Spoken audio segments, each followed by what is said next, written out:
The first duty. Beverly is relieved to finally have Wesley toilet trained properly.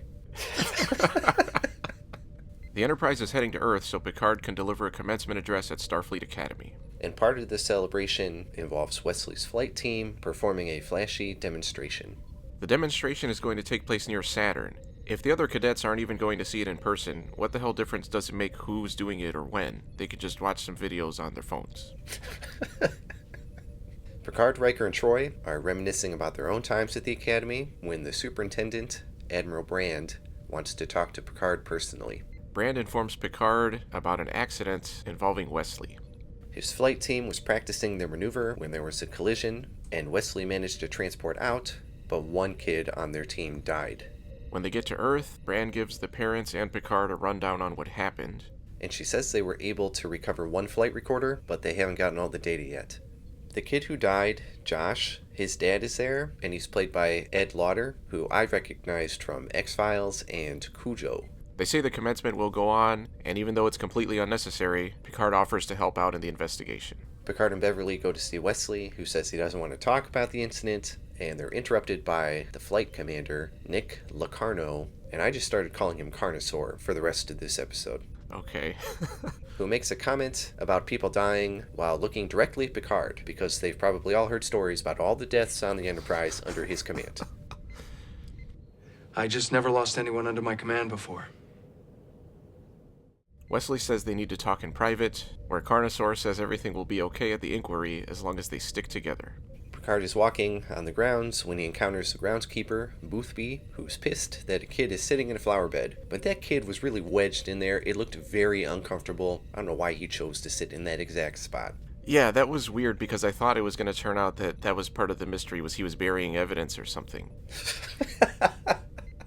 Boothby was previously mentioned in Final Mission and The Game, and he's played by Ray Walston from My Favorite Martian. Picard alludes to a past incident where he made a mistake and wouldn't have graduated if Boothby had not stepped in. Carnosaur talks to the other survivors and says they are the best group he's ever worked with and that they need to stick together. And then they go into the inquiry, which is led by Admiral Brand and Mr. Lipman. Carnosaur explains the formation they were flying in when the crash occurred, and the team navigator admits that the previously submitted flight plan did not match the actual data of their flight. She says it was a minor change that she didn't think was worth mentioning, even though they're doing an investigation into why somebody died. And then Mr. Lipman starts grilling everybody, and they have shaky and suspicious answers. Even Picard finds some of their answers strange. You can have when he's leaning over to Beverly, and he's like, what the f*** are they talking about? Eventually, Carnosaur steps in and says that Josh himself was at fault for the accident.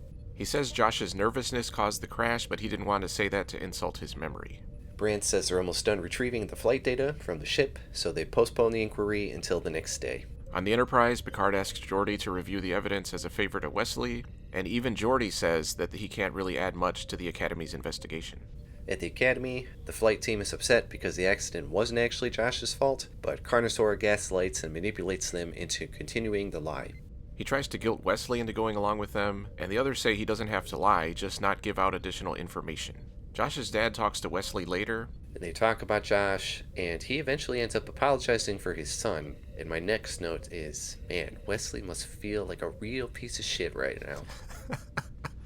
At the next deposition, Wesley gives his description of what was happening over the surviving footage, and it seems to match the others' descriptions. And of course it cuts out right at the important part.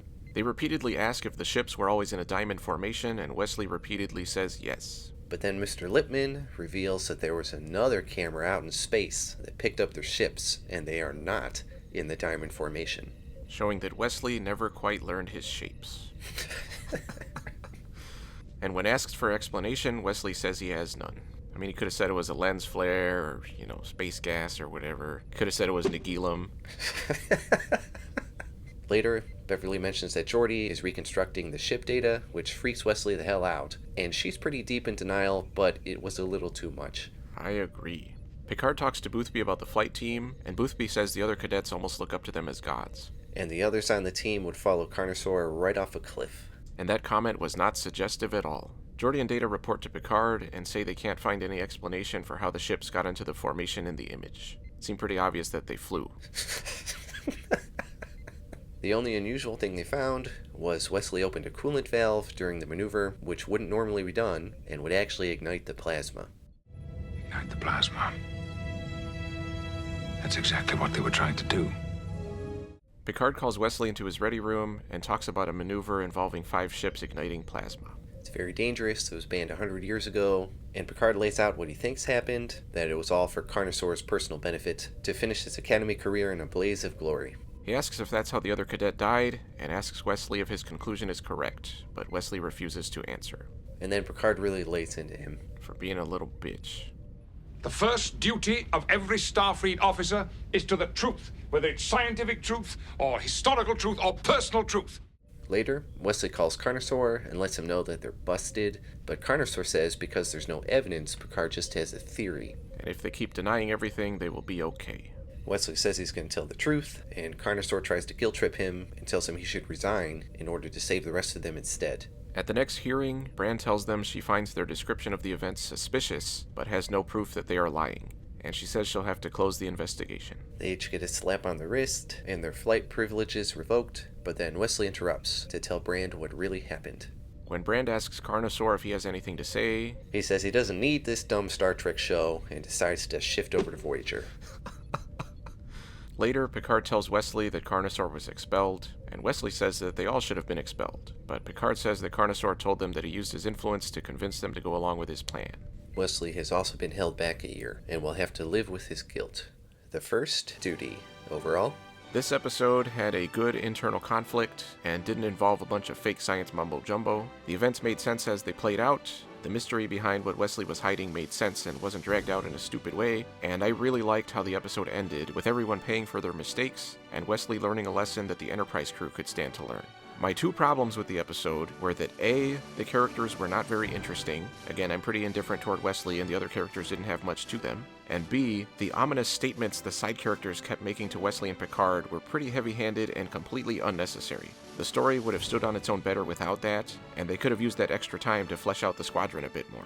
Carnosaur was the only one who felt somewhat like an actual character, but everything we knew about him was stuff that other people told us. Maybe they could have stuck in a scene where we see how the other cadets looked up to him or something, and could see why everybody was so willing to follow all his orders. And I thought it was interesting that at the end of everything, Wesley says he feels terrible because he let everyone down, as opposed to because he was partly responsible for getting someone killed.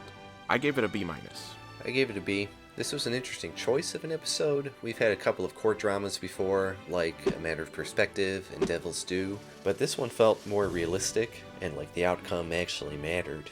It was good to see Wesley in a role that wasn't his typical, oh, I just figured out the magic thing that will save us. While he hasn't been in the show for a while, I thought the way this episode presented him was good.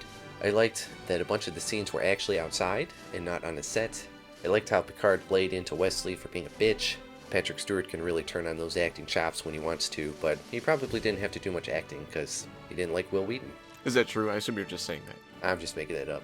I thought Carnosaur did a great job of being one of those assholes who only cares about themselves and work on manipulating other people to keep their own ass out of the fire, and it annoyed me at the end that Wesley still idolized him, even though he was responsible for a lot of the shit they went through, including doing the maneuver in the first place.